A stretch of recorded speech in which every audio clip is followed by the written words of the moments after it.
The compliment is not really to me, it's the compliment to the concept and the character. Hello everybody, this is Amitabh Bachchan and I'm privileged to have Nag Ashwin here, the director of Kalki. Full privilege. And it's 8 o'clock in the morning here in Mumbai. And I've just come back at about 3 in the morning after seeing Kalki for the third time. And just cannot explain the wonder and the experience that all my friends, we watched the film again. And so I thought that there are many aspects of the film, Nagi, which a lot of people put questions to. And in my mind also there is a lot that comes to me when I think about Kalki. Explain not just to me but to the audience in general how you thought of. When we spoke to Priyanka and Sapna, they said, after the last film, they waited and asked you what you're going to do next, and you said, I don't know. And almost after a year or so, you went to them and said, I have something. And after that, Priyanka was saying that after hearing it, I couldn't sleep for a couple of days. And then she rang up Sapna and said, we have to start getting to work on this. So, what went through your mind and how did you conceive this? To be very honest, sir, I thought this story would be probably one of the last films I'll ever make. Like, I thought this would be my retirement film.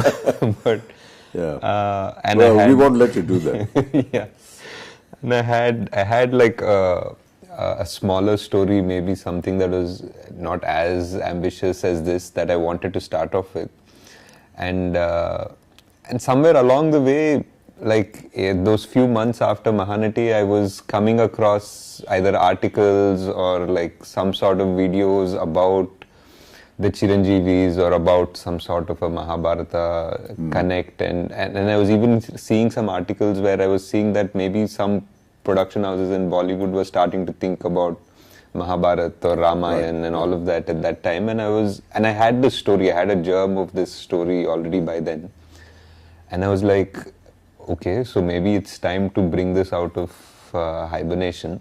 And I took it out and I started living with it for a few weeks, and I realized that the energy that it would probably require to bring this to life and to bring it in front of people was something that I probably had now. And I don't think, to be honest, me, Swapna or Priyanka fully knew what we were getting into when we had that first narration.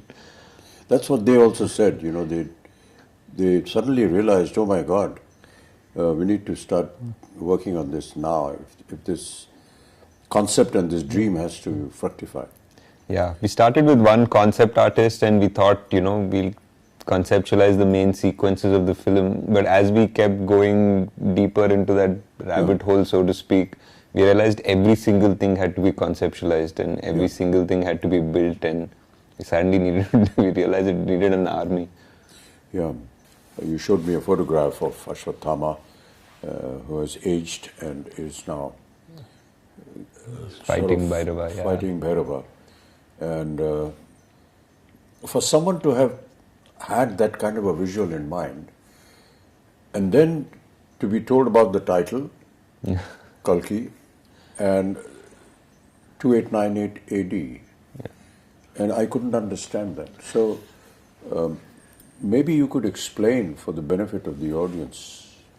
Core of the story was the first scene in a way. So 6,000 years after the death of Krishna. Which is what comes in the subtitle. Yeah. So 6,000 years have passed ever since Krishna gave the shrap to Ashwatthama. Yeah. So 6,000 years after when Krishna is said to have left his body was 3,102 BC.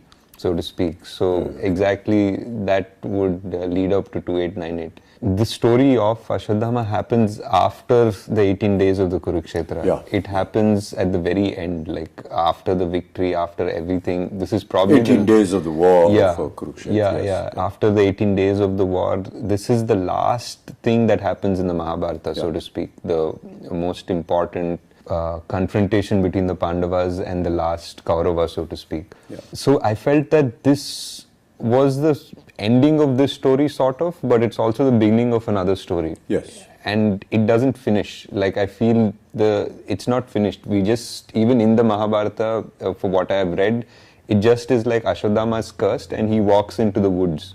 Like, he leaves Krishna and Bhima and everybody aside and he walks into the woods. We don't know what happened to him. So that's like a starting of a story. Now I wanted to know, like, if this man is cursed and he has been witnessing this entire Kaliyud, like, that's the most interesting thought process. Like, because he is this ultimate warrior, but he's not interfering in the events of the Kaliyud because he has a larger purpose. So I felt that it was audacious in a way for me to attempt to think that I'm finishing something that was left in the Mahabharata, but I was like, nobody's done it yet, so let's give it a shot. Yes. But why did you think like this? That I want to know what happened after that. Because in a sense, the Mahabharata ended at the end of the war after 18 days. Krishna gives disgust to Ashwatthama, end of matter. Yeah.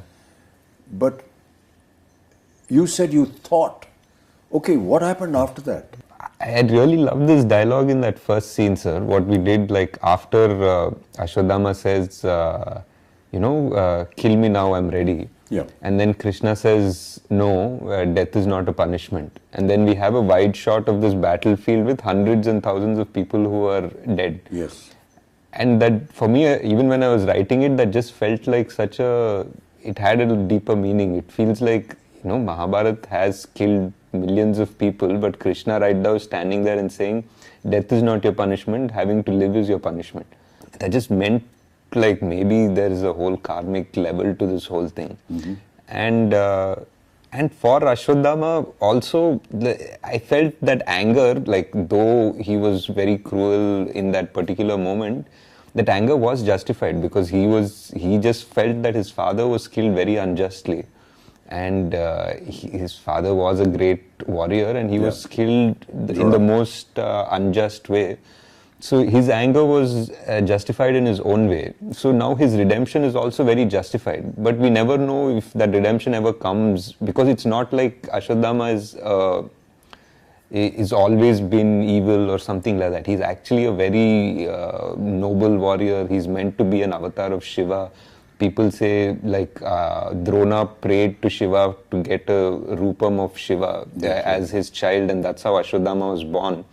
There's a beautiful, beautiful couple of pages in the Mahabharata that shows before Ashwatthama enters the Pandava camp to massacre the rest of the Pandava army. He sort of, Krishna had put out a barrier. He had put out, like, his magic in a way. He's put, like, the biggest celestial guardians around the camp, and he went back to the kingdom. And Ashwa came and he realized he can't cross those celestial guardians.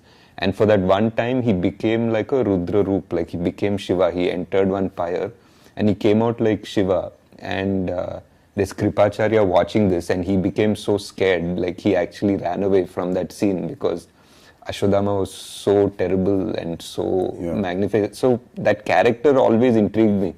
Like, you can't have an avatar of Shiva who is the greatest, is the son of the greatest warrior, and not know how his story ended. So that was the point of evolution of the idea and thought of how to continue with this. And he wasn't also, like, the most popular Mahabharata character, because from what we've usually exposed to in serials or books or anything, we know about the main ones. We rarely know much about Ashwatthama, but I feel he was multiple times capable of destroying the Pandava army if not for Krishna. Like, there were astras that only he could use, and only Krishna knew how to stop them. After 6,000 years. Yeah. You hear the words of Krishna saying, that when there is no water in the Ganges.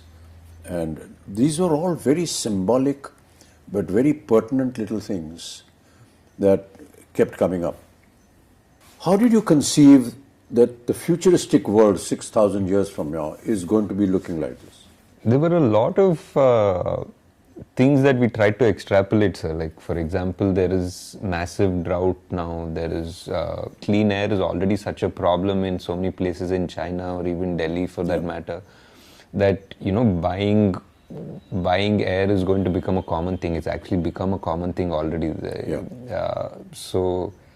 And the fact that physical currency is not going to exist has already happened. So a lot of things that when we started writing we thought were very futuristic have already happened by the time the film released.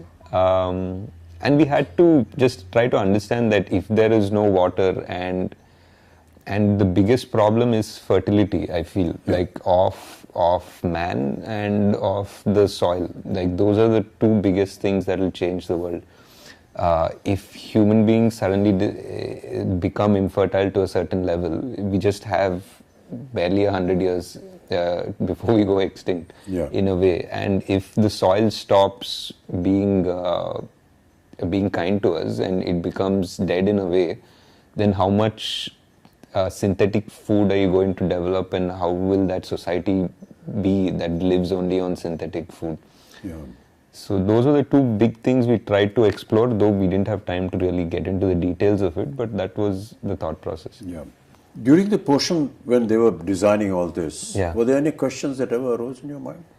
Multiple, sir. There were because like almost everything, because when you're trying to design a whole world with an ecosystem, with an economy, with all of that, there'll be so many contradictions.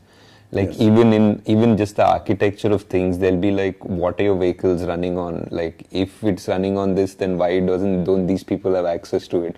And what access does the complex have? So suddenly we're designing a whole world, right from the economy to its power systems to grid to like what do people do? How are they making money? And is there a welfare system in this world?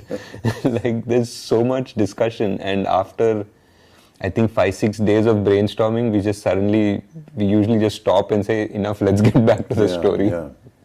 I was talking to some people about Shambhala and what it was, and that is something that they said, that this Shambhala is something that is under the earth. It's there in the Buddhist thought process.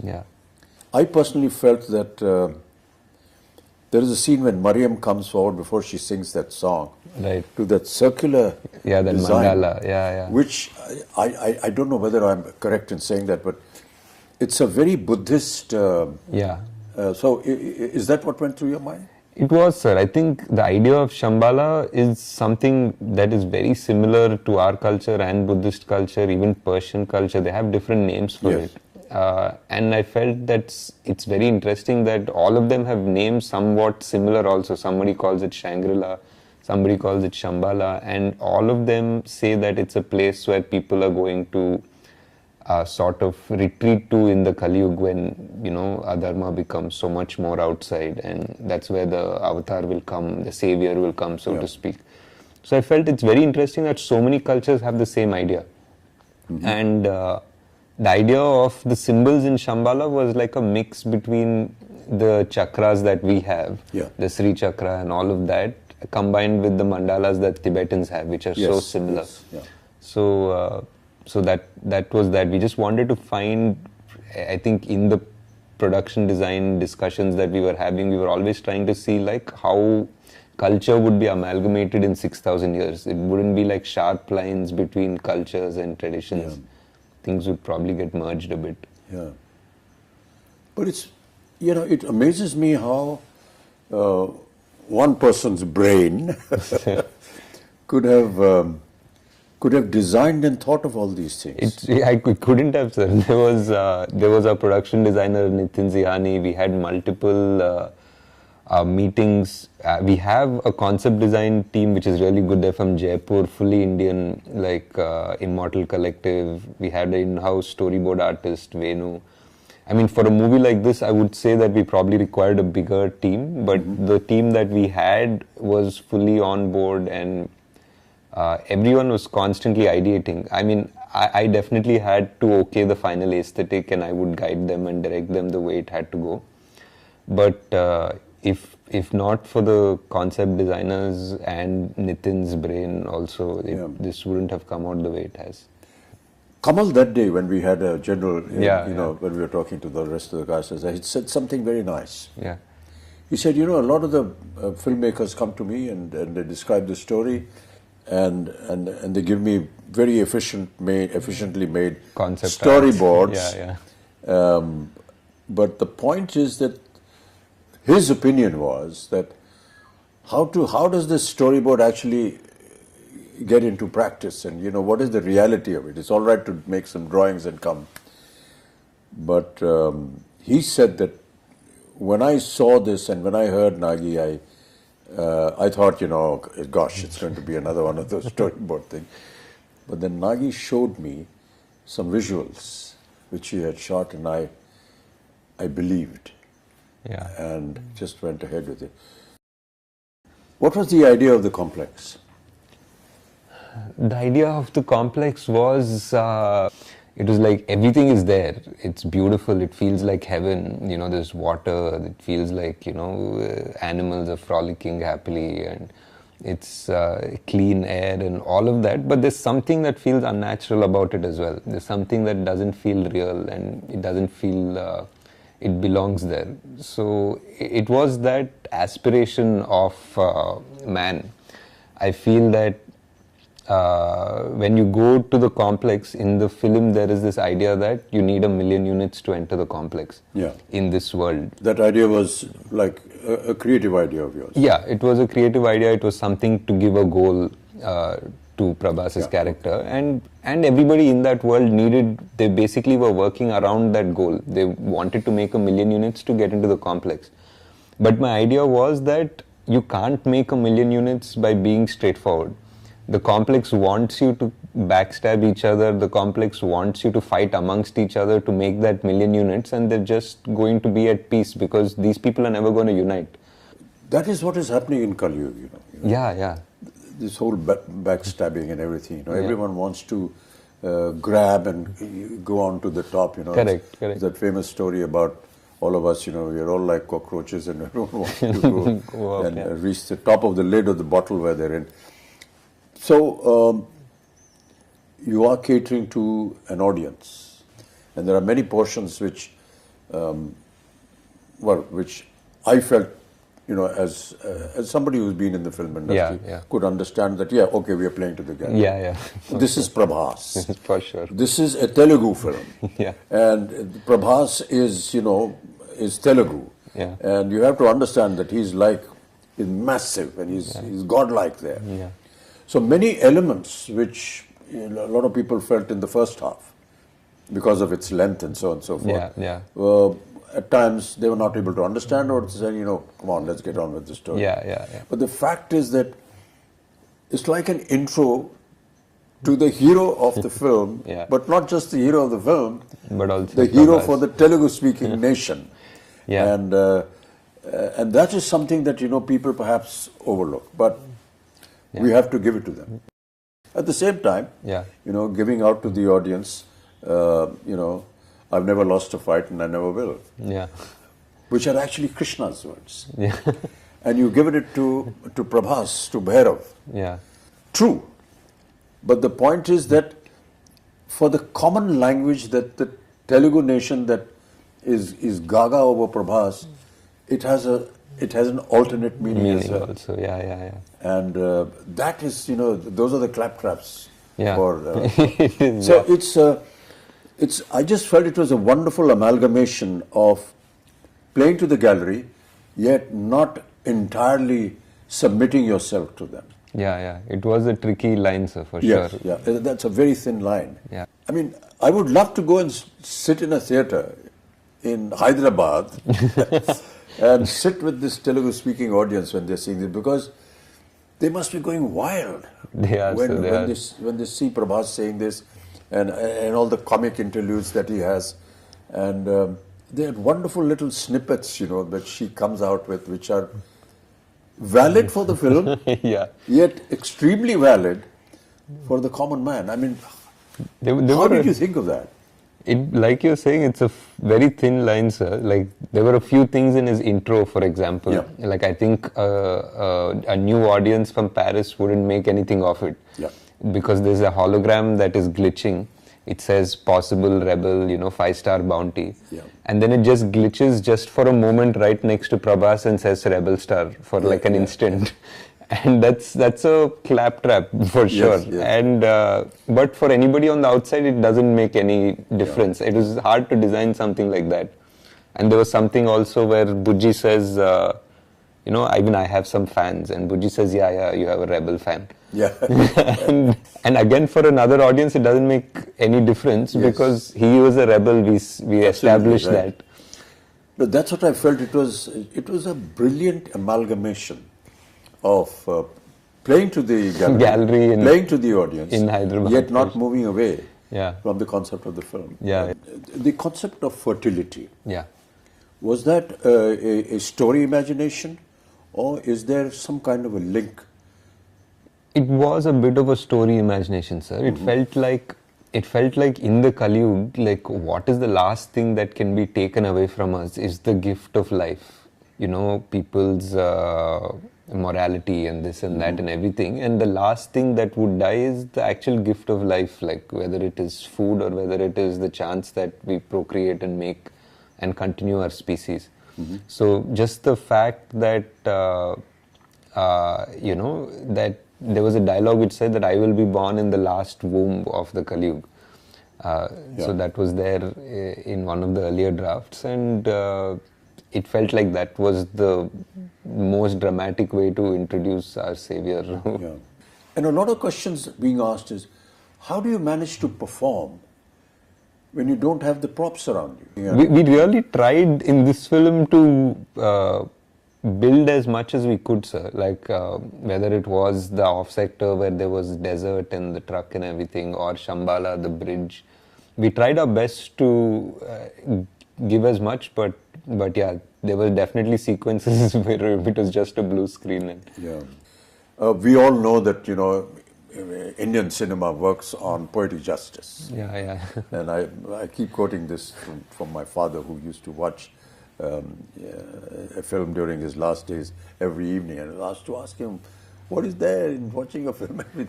So he used to say that, I get to see poetic justice in 3 hours. So during the length of the film, at the end of the film, there's poetic justice.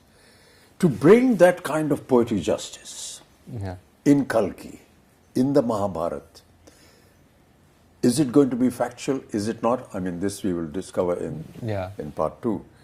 But did it ever cross your mind that, there has to be this aspect of poetic justice in the film? Definitely, sir. I think so. I think Ashwatthama's character itself is that idea of poetic justice. The way his character starts and the way it needs to finish. Yes. Yeah. There are many little things which, which were done and shown in the film. Yeah.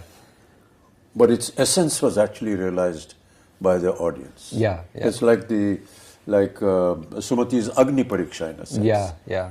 Which was so beautifully done. Yeah. And we talk about Agni Pariksha, but we never visualized that it could be like this. Yeah.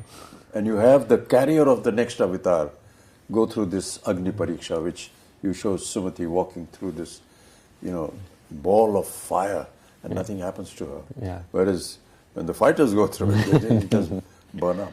Yeah. So, what was the thinking behind that? That is definitely one of my favorite sequences in the film, because it also parallelly brings in all the 3 characters. Like it brings in It's a kind of a chastising of Sumati in a sense. Yeah, in a way. And Ashwa realizes at the same time, Bhairava at the same time. And for me personally, it was the reference of the Krishna and Vasudeva walking through the river in the Dwapar Yuga, like as the river parts for them. It felt like in the Dwapar Yuga, the water element parted for God to give him safe passage. And for me here, it felt that the fire element parted for God to give him safe passage. Yeah. So that was my thought process. Yeah. I mean, there were so many challenges, even from the point of view of, say, the DOP or the cameraman and everything. Yeah. You have an 8-foot giant. Yeah. And you have the rest of the cast here. Yeah. And there were so many times when we took hours, because how do you light up a place where you're going to see both the characters together. Correct. So my lighting is going to be different. Yeah. And my whole atmosphere is going to be different. My concept of looking down to talking everyone, and everyone's looking up to talk to me, and how we actually managed to do that. Yeah. There were times when I was having this little stick poking out from behind me and saying, my face is not here, it's somewhere up there. And it was quite amusing, but how wonderfully it all sort of came together. Like how many times we had to do each shot 3 times or 4 times. Yes. Yeah. Even when I was writing, I always thought Kalki was 2 watches. Like it was a repeat watch. Like the first time you watch the film, you watch the film. And the second time you watch it with the perspective of having seen it again. So you see so many things in a new perspective almost. Yes. In a way, it's almost a new film the second watch. Yeah. So I always felt it was a 2-watch movie at the least. And it's great because I think we went for the evening show, like all of us, to see it, and on the first day. And by the evening show, there were people who already knew the dialogue, so they were already watching it the second time. Yeah, I finished seeing it for the 3rd time last night. I'd really like you to just kind of summarize the whole experience before we end up talking. Yeah. Because we could just carry on, For a long time, yes, sir. I think for me, it was just, it was a dream definitely to put together this world and all of the influences and the stories that I've loved, and putting it together in a world in a coherent and understandable and enjoyable way. And to see now today that dream has come true and people are actually agreeing to watch such a film and love such a film and accept it. It's not just, I think, just for us as a team that's been working on it for 3 years, and the actors that have put in so much time to do it. It's not just a win for us, I feel. I feel it's a win for the industry in a way, because like producers, actors, directors, writers now have a validation that they can think differently. Now they have a validation that they can greenlight projects which probably wouldn't have, because now there's a Kalki. Now there's a Kalki, a producer will listen to a story that is a mytho or a fantasy or something, and an actor will be okay to greenlight a script. So I think we have moved forward in the right direction, and I'm very glad that Kalki was able to do something to have that change happen. I just wanted to, I mean, we won't get a chance as often, so I just wanted to ask what in the scenes that you've done, like what were your favorite scenes in the film? It's very difficult to pick one particular scene, Nagi. And I'm not just saying it because I'm a member of the cast and crew and it's our film, but quite honestly, it's very difficult.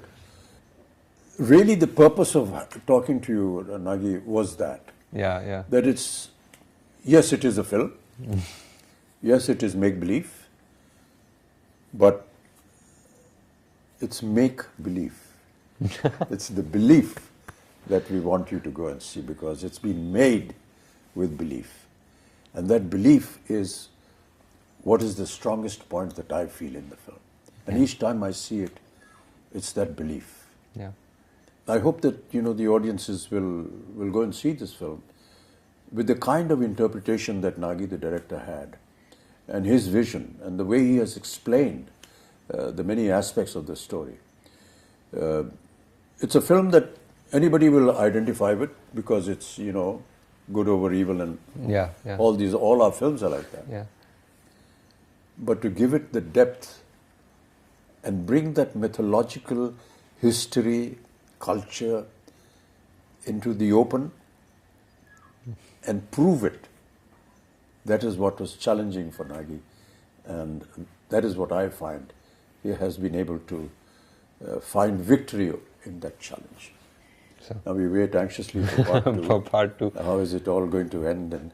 And so we look in great anticipation. Thank you, sir. Thank you. Thanks so much, Nagi. It's been wonderful talking to you. Sir, I know you don't like or appreciate this, but this is one of the few chances we have to thank you for all your patience. You know, And the whole country, sir, like whoever I speak to, Yeah. I know you've heard this already so many times, but it's just such a pleasure to see you in that avatar, in that role. Yeah. And so many people, I did a bunch of interviews yesterday and everybody just said, thank you for giving us this Amitabh Bachchan. It's a a huge fan fallacy, thing. actually. I don't I know believe you that. don't like any of No, it, it's sir. not a case of liking. I just feel that the compliment is not really to me, it's the compliment to the concept and the character. And Also- that speaks volumes about the film. It's not a personal, you know, okay, I like this star, Yeah. and he was good and he acted very well and so on and so forth. So Yes, sir. when they compliment a Prabhas or a Deepika and anyone else and Kamal, you're actually complimenting the concept of the director, Nagi, who was able to conceive and put together this story. It's all very well to go to an audience that's coming out of a theatre Yeah, and say, कैसी लगी film भैया? So they say, "अरे बहुत अच्छी film है यार." यार उनसे नहीं समझ में नहीं आया, ये नहीं हुआ. It's not that. I think that we need to catch some people who, the youngsters, and say, you know, let's sit down and have a chat. And what did you actually see? What did you think of? What was going through your mind when you were watching all this? It would make a very interesting subject. And I'm going to catch Abhishek and Please do, sir. That would be Navya, great. my granddaughter, and have a chat with them, much like we've had here, Yeah. and ask them some very pertinent questions. Right. Thank you, Nagi. It's That'd be been a great, pleasure. sir. Yeah, Such a thanks so pleasure, much, yeah. such a pleasure, sir. Thank you so much. That's the end of our very long, intricate conversation, and I hope that you enjoy the film when you see it. Thank you so much. Namaskar. Great, sir.